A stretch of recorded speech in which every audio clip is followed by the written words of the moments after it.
Welcome to part 117. Or, I'm Brandon, I don't know how to count. Welcome to part 100 and... the hell part is it? 114. That's what time it is. Part it is. I'm off to a wonderful start. Anyway, now that we've skipped this switch puzzle, we can head in, we can flip the dungeon around again and go and tackle the final boss. Final boss of the dungeon, that is.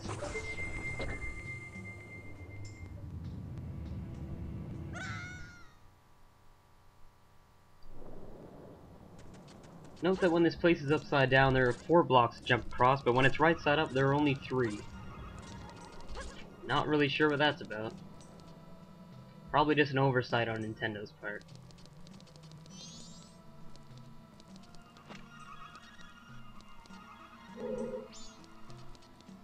Anyway, now that we have all the stray fairies and that chest up there, we can use that as a makeshift hookshot target to get back to the boss room.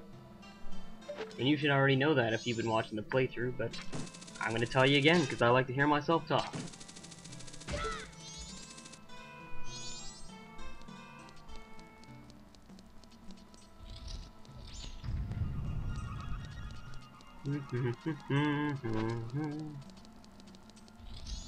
Yeah, haven't really found a use for that giant's mask yet, have I?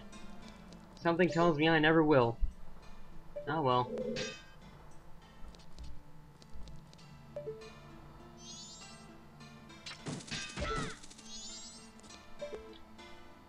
Ow. Thank you, spiky thing. I really wanted that. At least with the white outlines around the hearts, you pretty much take no damage from anything. I want a rematch with those iron knuckles. That's what I want. The ones in the graveyard. Anyway, it's finally time to unlock the boss door. You might remember this room from when we fought the Garrow Master. Now it's time for us to step into the skylight, which appears to have some sort of bizarre warping pattern on it. Well, leap of faith.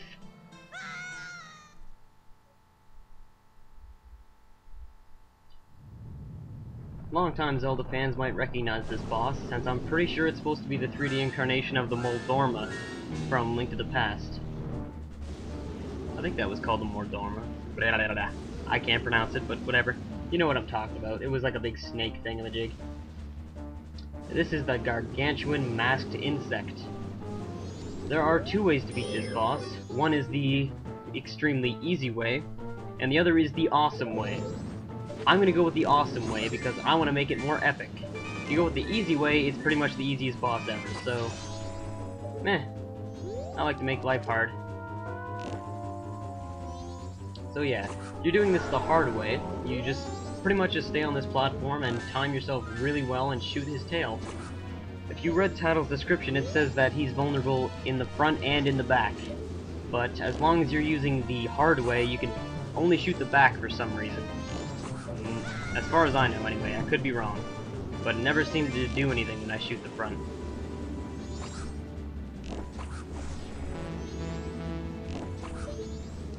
Without Chateau Romani, it's pretty much impossible to do this the hard way.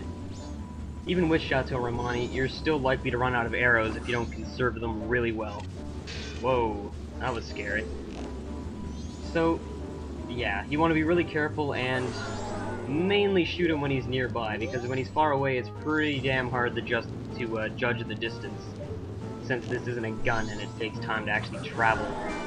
You have to shoot a little bit in advance of when his tail is going to be in your line of sight, if you know what I mean. I'm sure you do.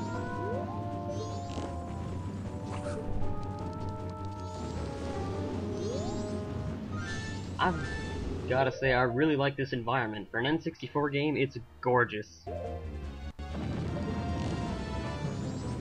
Whoops. How the hell did I miss that?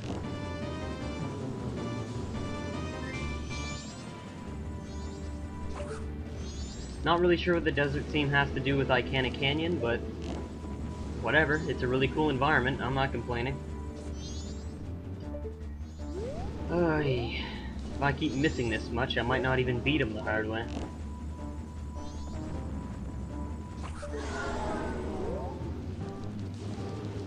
Especially since I didn't get the biggest quiver before coming here, so I have 10 less arrows than I would normally. Whoa. I really wish Nintendo would have taken the time to give this guy some sort of, you know, animation for when he attacks you.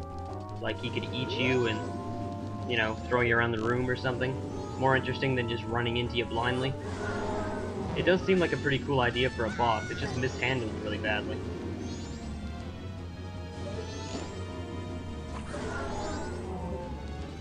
Then again, it is an N64, and this is pretty damn impressive for an N64, so I don't really know how much farther they could have pushed it. There goes one of them.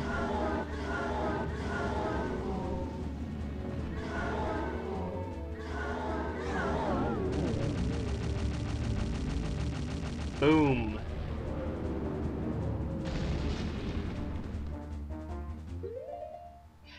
If you're wondering what's way out there in the distance, it's pretty much nothing.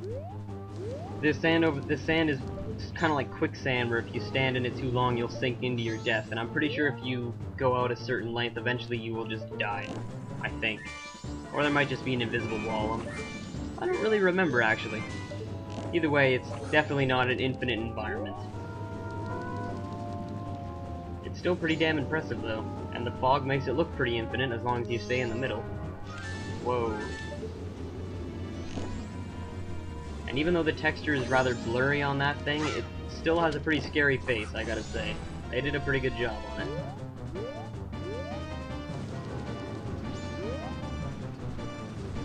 It's time to venture out into the great unknown.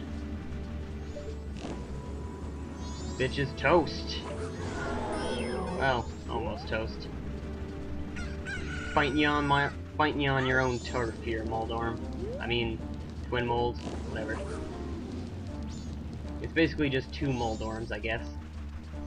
That would be why it's called Twin Mold, I suppose. Get your friggin' head out of my way. I wonder if I could have slashed that with my sword. That would have been interesting. Whoa, that was close. You are getting a tail full of arrow. Ow.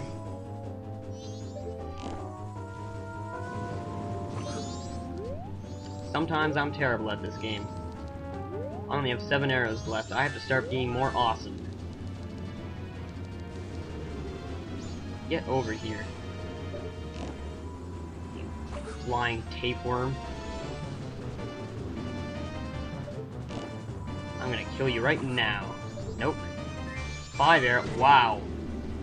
See, now that would have been really cool if you would have had some... Whoa. You're playing dirty now. Yeah, that would have been really cool if you would have had some sort of animation to eat me or something, kind of like the fish did earlier. Yep, just a suggestion, in case Nintendo's listening. Okay, seriously, I got 4 arrows now. Stop. Don't play with my heart, Twin Mold. Don't play with my heart. 3. There we go.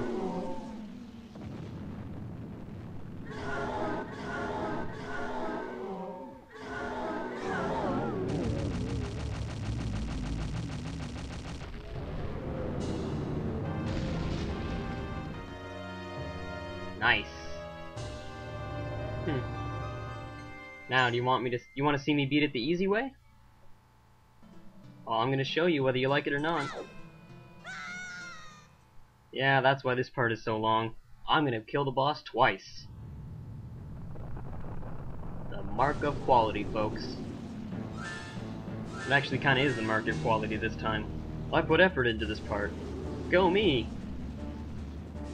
Anyway.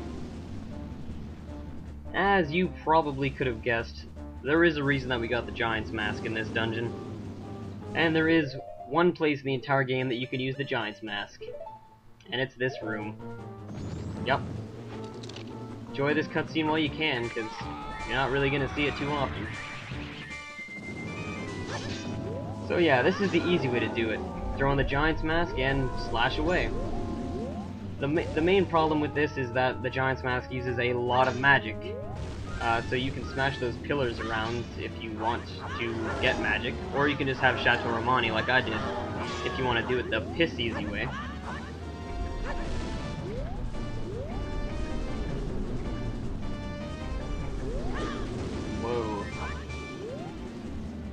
But yeah. Whoa. I prefer to beat this boss the hard way, because putting on the Giant's Mask kind of feels like cheating to me. Especially since he's supposed to be the second last boss in the whole game. I kind of feel like he should be more epic than he is. Especially since he looks so epic. And isn't it cooler to fight a gigantic snake than it is to fight, you know, this snake that's kind of the same size as you? I think I would have preferred the Giant's Mask to turn you into an adult or something. That would have been cool. I don't really know what purpose it would have had. It might have detracted from the themes of the game, but I don't care. Ow. There we go. See, when you're a giant, I seem to have no trouble slashing his head. That always seems to work. But whenever I try shooting his head with light arrows, that never seems to do anything. Not really sure if that's intentional or if I'm maybe just not hitting it perfectly. Who knows? Anyway. Time to kick ass the new-fashioned way. By growing 50 feet. 50 feet taller than you were yesterday. Certainly 50 feet taller than we were in the last part. Yeah, I could probably be doing better than just, you know, randomly slashing around, not really putting a ton of effort into it, but whatever. I'm drawing out the suspense, alright? Aren't you at the edge of your seat? Damn it, twin molds. Oh. You're no fun. When you're a giant, you also don't slip into the sand.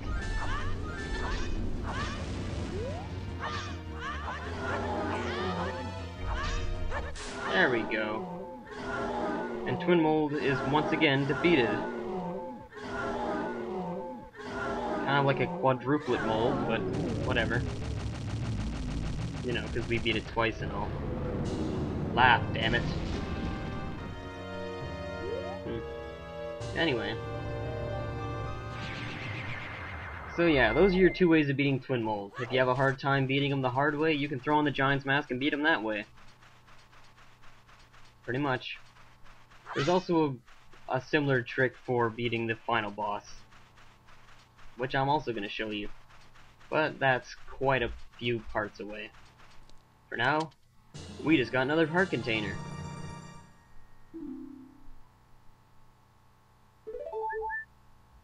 And now, we're gonna watch this cutscene. Just because we can. Just because you're not gonna see Giant Link again in this playthrough, so I figured let's spend an extra few seconds with him. But anyway. Twin Mold's remains. You just freed the innocent spirit that this dark mask had kept imprisoned within the body of evil Twin Mold. I still don't really get that text, but everyone keeps telling me that's because I'm stupid, so I'm just gonna shut up about it. This cutscene, contrary to the third cutscene, is actually pretty cool.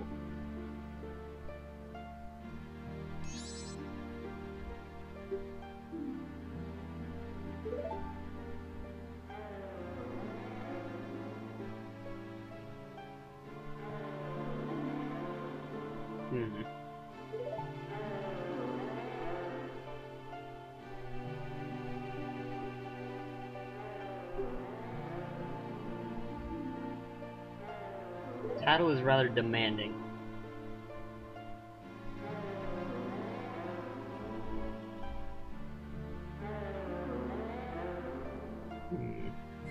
Now it seems we have the 4 giants, but they don't seem happy to see us.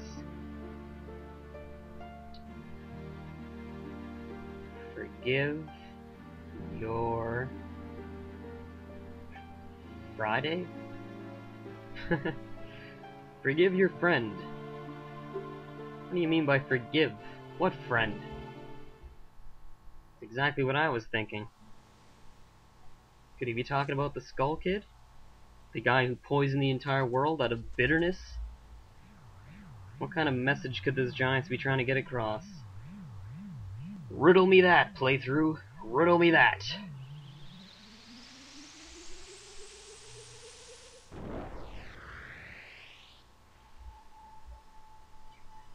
And now that we've killed Twin Mold, the sky returns to Icana Canyon. And Icana Village. I can't believe it. Yeah, I just had to make that joke twice. I really did. So yeah, healing this place doesn't affect it too much. It gets rid of the Gibdos and the bats and the Poes, and it gives it a nicer texture in the sky, but all the trees remain dead and nobody comes back. But in time, maybe the place could heal, right? That's the idea, I suppose. Anyway, I kind of feel like going and grabbing our fabulous prize. So let's equip some less useless items, and go do just that. The fairy fountain is right the hell here. For the final time, let's backflip into the cutscene.